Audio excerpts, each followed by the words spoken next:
नमस्कार बंधू भगिनींनो, आपल्या सगळ्यांचं सहर्ष स्वागत आहे स्वास्तिकम या माझ्या चॅनलवर। मी आपल्या सगळ्यांसाठी श्री नवनाथ भक्तिसार ही पोथी घेऊन आलेली आहे।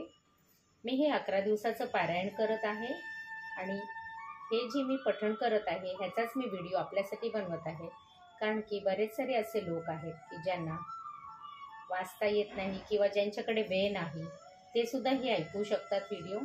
तर नवनाथांना त्यांच्या ज्या कुठल्या भक्तांपर्यंत हा व्हिडिओ पोहोचवायचा असेल त्यापर्यंत हा व्हिडिओ नक्कीच पोहोचू दे। त्यांच्या आयुष्यामध्ये धन संपदा, आरोग्य, त्यांच्या मनातील सगळ्या इच्छा पूर्ण होऊ दे नवनाथा। ओम नवनाथाय नमः। जालंधरांचे कवित्व। मैनावतीस उपदेश श्री गणेशाय नमः। जालंधरांनी देवांची जी फजिती केली ती हरिहरांनी दुरूनच पाहिली होती। देव निघून जातात जालंधर व कानिफांसह तेही 3 दिवस बद्रिकाश्रमात राहिले। त्या मुक्कामी जालंधरांची पराक्रमाची व गुणांची प्रशंसा करून भगवान शंकर त्यांना म्हणाले, नाथजी, कलियुगात वेदविद्या मागे पडेल, त्यामुळे तिच्या योगाने होणारी कार्य होणार नाही।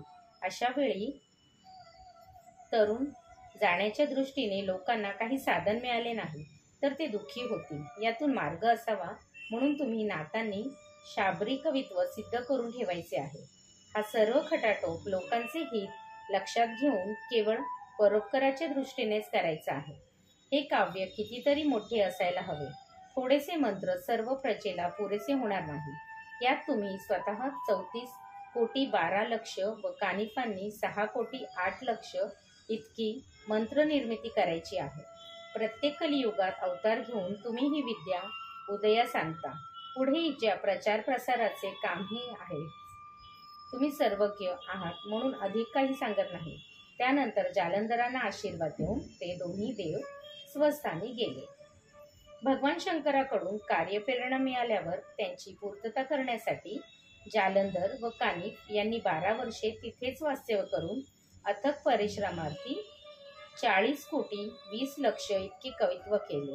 मग शिवजींच्या सूचनेनुसार नाग अश्वत्थापाशी विधीपूर्वक हवन करून ते सर्व मंत्र प्रयोग सिद्ध करून घेतले।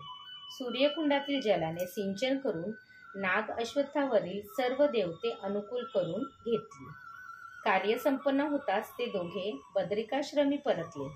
तेथे बद्रीनाथांनी साक्षीच्या साक्षीने कानिफांना तपश्चर्येला बसवून जालंधर तीर्थाटनास निघाले।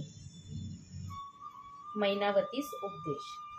कोणत्याही क्षेत्रात प्रवेश करताना जालंधरांना एक परिपाठ असे। ते सर्वप्रथम रानात जात आणि गवत कापून त्याची मोळी डोक्यावर घेऊन मगच गावात जात असत। जालंधरनाथ हे अग्नीचे पुत्र असल्याने एका दृष्टीने वायूचे नातूच होते, म्हणून ते गवताचा भारा घेऊन जायचे तेव्हा त्यांना कष्ट होऊ नये म्हणून वायुदेव त्यांच्या मस्तकावरील भारा आपल्याकडेच घेत असत। त्यामुळे मार्गाने चालताना तो भारा त्यांच्या डोक्यावर अधांतरी तरंगताना दिसे। गावातून फेरफटका मारताना ते गवत जालंधर गाईगुरांना घालत असे। याप्रमाणे फिरत फिरत जालंधरनाथ गौडबंगाल देशातील हेलापटण गावी आले। तेथे त्यांच्या डोक्यावरून अधांतरी जाणारा भारा पाहून आश्चर्यचकित झालेले लोक हे कोणीतरी सिद्ध पुरुष असावे असे वाटून त्यांच्या दर्शनास गर्दी करू लागले। तेव्हा जनसंपर्क टाळण्यासाठी ते घाणेरड्या दुर्लक्षित जागी राहू लागले आणि गल्लीबोळात भिक्षा मागून उदरनिर्वाह करू लागले। त्यावेळी हेलापटावर गोपीचंद नावाचा राजा राज्य करीत होता।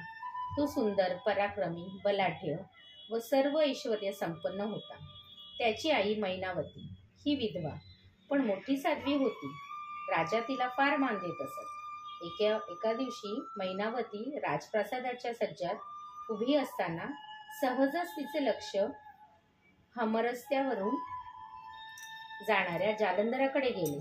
त्यांच्या डोक्यावरील अधांतरी तरंगणारा गवताचा भारा पाहून तिला मोठे आश्चर्य वाटले। त्यावेळी हे कोणीतरी महात्मा असावेत असे वाटून तिने आपल्या दासीला गुप्तपणे त्यांच्या मार्गावर पाठवले। ते नित्याप्रमाणे गाईगुरांना चारा घालत व गल्लीबोळातून हिंडत तिन्ही सांजेच्या वेळेस सादी कोपऱ्यातील उकिरड्यावर जाऊन बसले। दासीने तेथील खानाखुणा नीट लक्षात ठेवल्या आणि राजप्रसाद परत प्रातप्रसादात परतून मैनावतीला सर्व वृत्तांत सांगितलं. त्या दिवशी रात्र समयास सर्वत्र निजानीज झालेली पाहून काही फळे व मिष्टान्ने घेऊन मैनावती दासी समवेत प्रासादाच्या बाहेर पडली. बाहेर निघताना त्या दोघींनी स्वतःभोवती कांबळी ओढून घेतली होती. जालंधरापाशी जाताच त्या दोघींनी त्यांच्या चरणावर डोकं ठेवून नमस्कार केला आणि आणलेले तबक त्यांच्या सन्मुख ठेवले. त्यावेळी मैनावतीने नाथांची स्तुती करून मला उपदेश द्या अशी विनंती करताच त्यांनी शिव्या देत त्या दोघींना दगड मारले. पण तिने आपले धैर्य ढळू दिले नाही. ती आपल्या निश्चयाशी ठाम राहिली. ते पाहून त्यांनी रुद्रावेश टाकून तिची प्रेमाने चौकशी केली. तेव्हा ती म्हणाली, महाराज, मी त्रिलोचनाची पत्नी आणि राजा गोपीचंदाची माता आहे. काळाने माझ्या पतीचे छत्र हिरावून नेले. तेव्हापासून या जन्मरूपी जगरहाटीपासून सुटण्यासाठी काय करावे या विचाराने मी तळमळत आहे. तरी कृपा करून मला मार्ग दाखवा. माझा आहेर करू नका. मला ऐहित्यकाला काही नको. मला मृत्यूभयातून सोडवा. मी तुम्हाला शरण आहे. माझ्यावर कृपा करा. मी रोज रात्री येऊन तुमची सेवा करेन. त्यावेळी नाथांनी तिच्या तळमळीने व नम्रतेचे मोठे कौतुक वाटले. पण त्यांनी वरकरणी तसे काहीही दाखवले नाही. त्यानंतर मैनावतीने जालंधरांची 6 महिने भक्तिभावाने सेवा केली. एके दिवशी ती नाथांचे डोके आपल्या मांडीवर घेऊन बसली असताना त्यांनी एक मायावी भ्रमर निर्माण केला. त्याने तिची मांडी पोखरण्यास सुरुवात केली. ती वेदना तिने सहन केली, पण त्याची निद्रा भंग होऊ नये दिली.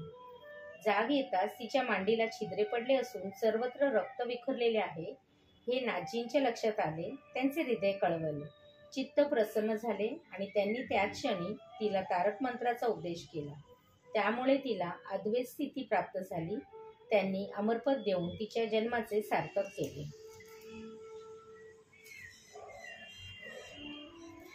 अध्याय 13 समाप्त. श्री दत्त प्रभू कर्णमस्तु. शुभम भवतु, शुभम भवतु, शुभम भवतु.